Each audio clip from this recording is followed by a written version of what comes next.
Salve, Buah Nyambe. Selamat pagi saudara-saudari yang dikasihi Kristus. Mari kita mengawali hari baru dengan mendengarkan firman Tuhan yang diambil dari Injil Markus pasal 4 ayat 1 sampai dengan 20. Tuhan bersamamu. Inilah Injil suci menurut Markus. Pada suatu hari Yesus mengajar di tepi danau Galilea. Maka datanglah orang yang sangat besar jumlahnya mengerumuni dia, sehingga ia terpaksa naik ke sebuah perahu yang sedang berlabuh, lalu duduk di situ. Sedangkan semua orang banyak itu ada di darat, di tepi danau itu. Dan Yesus mengajarkan banyak hal kepada mereka dalam bentuk perumpamaan. Dalam ajarannya itu, Yesus berkata kepada mereka, "Dengarlah, adalah seorang penabur keluar untuk menabur. Pada waktu ia menabur, sebagian benih itu jatuh di pinggir jalan. Lalu datanglah burung dan memakannya sampai habis. Sebagian jatuh di tanah yang berbatu-batu, yang tidak banyak tanahnya. Lalu benih itu pun segera tumbuh, karena tanahnya tipis. Tetapi sesudah matahari terbit, layulah ia dan menjadi kering, karena tidak berakar. Sebagian lagi jatuh di tengah semak duri, lalu makin besarlah semak itu dan menyimpitnya sampai mati, sehingga benih itu tidak berbuah. Dan sebagian jatuh di tanah yang baik, lalu tumbuh dengan subur dan berbuah. Hasilnya ada yang 30 kali lipat, ada yang 60 kali lipat, ada yang 100 kali lipat." Dan Yesus bersabda lagi, "Siapa yang mempunyai telinga untuk mendengar, hendaklah ia mendengar." Ketika Yesus sendirian, pengikut-pengikutnya dan ke-12 murid menanyakan arti perumpamaan itu.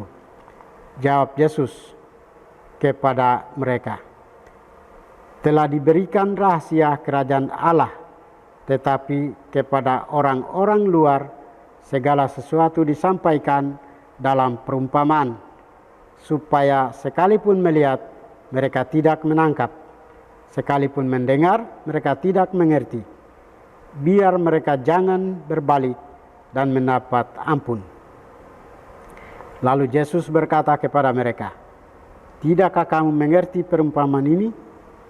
Kalau demikian, bagaimana kamu dapat memahami semua perumpamaan yang lain?"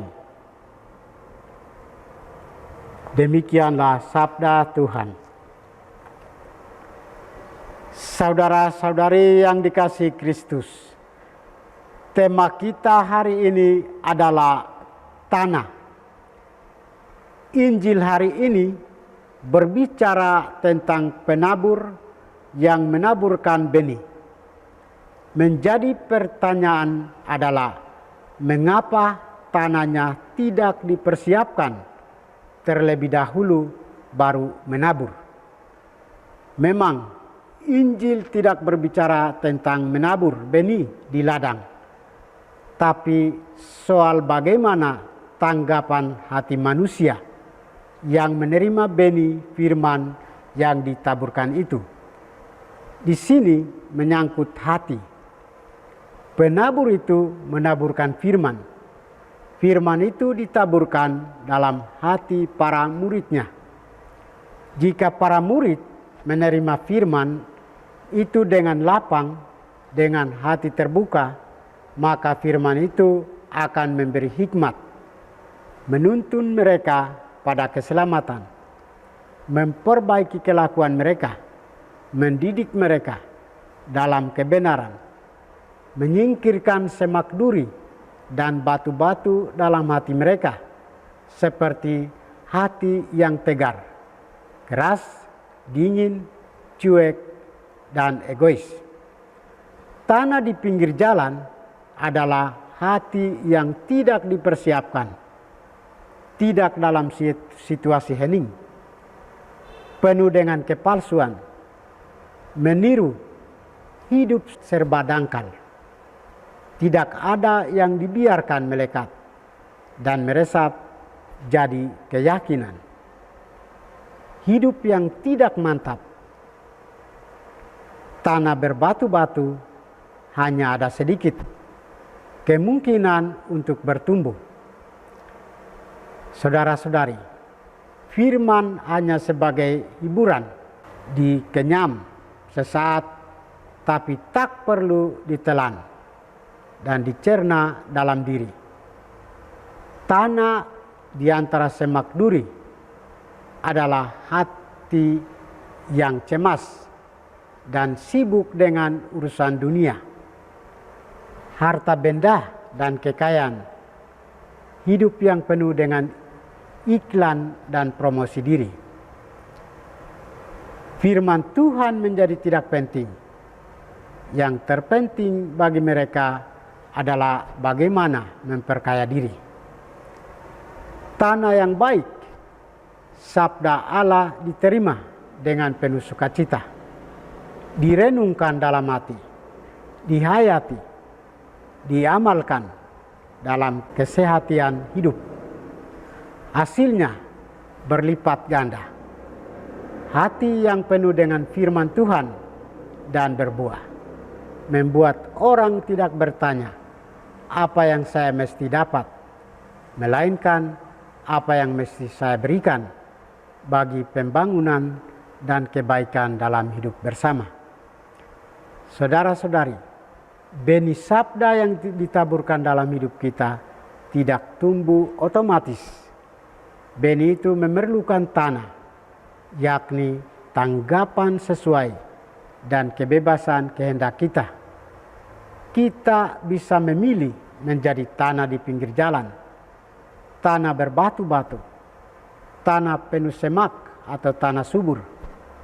Sebagaimana orang-orang yang sudah dibaptis, sudah selayaknya kita dengan bahagia menyediakan tanah yang subur bagi taburan sabda Tuhan, sehingga kita menghasilkan buah-buah perbuatan baik bagi sesama. Tuhan memberkati kita. Marilah kita berdoa. Tuhan, pagi ini kembali kami naikkan syukur dan permohonan. Terima kasih sudah menjaga kami saat kami tidur maupun bangun. Terima kasih untuk udara sejuk dan segar pagi ini. Bukalah mata hati kami. Mampukan kami memandang kemurahan dan karya-Mu, serta memuji dan memuliakan-Mu melalui pekerjaan dan pelayanan kami hari ini. Bimbinglah kami selalu untuk menyadari kesalahan kami dan bertobat, sehingga kami sungguh rendah hati, mau membuka hati dan siap menerima rahmat-Mu yang tinggal dalam hati kami. Kristus terang dunia, berkatilah keluarga kami, jadikanlah kami alat kasih-Mu, dan pantaskanlah kami menjadi hamba-Mu yang setia, demi Kristus Tuhan dan pengantara kami. Tuhan bersama-Mu.